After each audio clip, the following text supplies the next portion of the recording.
हर बच्चा अपने आप में ही बहुत ज्यादा खास होता है। फर्क सिर्फ इतना है कि कोई समय के साथ कदम से कदम मिलाकर चलना सीख जाता है और किसी को थोड़ा वक्त लगता है। इन दिनों आमिर खान की एक मूवी सितारे जमीन पर बहुत ज्यादा चर्चा का विषय है, क्योंकि इस मूवी में डाउन सिंड्रोम वाले बच्चों को दिखाया गया है। आइए जानते हैं डाउन सिंड्रोम होता क्या है। डाउन सिंड्रोम एक जेनेटिकली डिसऑर्डर है। नॉर्मली हम सभी में 23 पेयर ऑफ क्रोमोसोम प्रेजेंट होते हैं, मतलब 46 क्रोमोसोम होते हैं। लेकिन डाउन सिंड्रोम के केस में एक क्रोमोसोम और ऐड हो जाता है, मतलब उनमें 47 क्रोमोसोम होते हैं। उनके 21वें नंबर पे क्रोमोसोम का 3 कॉपी प्रेजेंट होता है। इसी को हम लोग ट्राइसोमी ऑफ 21 बोलते हैं, जिसके वजह से उनका विकास, शारीरिक और मानसिक विकास नॉर्मल लोगों से काफी अलग होता है।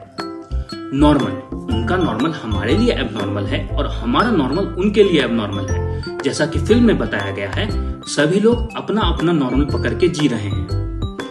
अगर माता पिता पहले से जागरूक हों तो हम लोग डाउन सिंड्रोम को पहले ही डायग्नोज कर सकते हैं, अल्ट्रासाउंड और एमनियोसेंटेसिस की हेल्प से। अल्ट्रासाउंड में हम लोग नेक फोल्ड का थिकनेस देख करके बताते हैं कि बच्चे को डाउन सिंड्रोम है या नहीं। डाउन सिंड्रोम एक बहुत ही ज्यादा कॉमन जेनेटिक डिसऑर्डर है। ये हर 700 लोगों में एक को होता है। ठीक है। डाउन सिंड्रोम होने का सबसे ज्यादा मुख्य कारण मदर का लेट एज में प्रेगनेंसी होता है। मतलब अगर कोई माँ 30 साल की उम्र में प्रेग्नेंट होती है तो डाउन सिंड्रोम बच्चे में होने का खतरा हर 1000 बच्चों में एक को होता है। लेकिन अगर कोई माँ 40 साल की उम्र में प्रेग्नेंट होती है तो हर 40 बच्चों में एक बच्चे को डाउन सिंड्रोम होने का खतरा होता है। चलिए अब डाउन सिंड्रोम की कैरेक्टरिस्टिक की तरफ बढ़ते हैं। डाउन सिंड्रोम वाले बच्चों को उनका आंख छोटा होता है, उनका कान छोटा होता है, उनके जीभ लंबे होते हैं, उनका गर्दन छोटा होता है और उनके हाथ में एक ही रेखा होती है। ठीक है। और उनमें मेंटल डेवलपमेंट भी इम्प्रॉपर होता है और उनमें कंजेनिटल हार्ट डिफेक्ट ज्यादा कॉमनली देखने को मिलता है as compare to normal people. अगर हम डाउन सिंड्रोम वाले बच्चों के साथ बैठकर समय व्यतीत करें और उन्हें समझने का कोशिश करें तो उनका भी मानसिक विकास नॉर्मल लोगों के जैसा ही होने लगता है।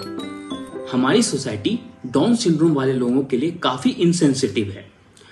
कई जगह ऐसा देखा गया है कि डाउन सिंड्रोम वाले लोगों को मंदिर में नहीं घुसने दिया जाता है या फिर उनसे अच्छे से बात नहीं की जाती।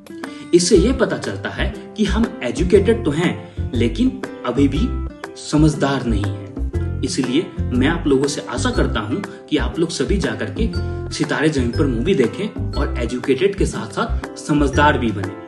आप लोग को वीडियो कैसा लगा लाइक करें, कमेंट करके बताएं और हमें फॉलो भी करें। धन्यवाद।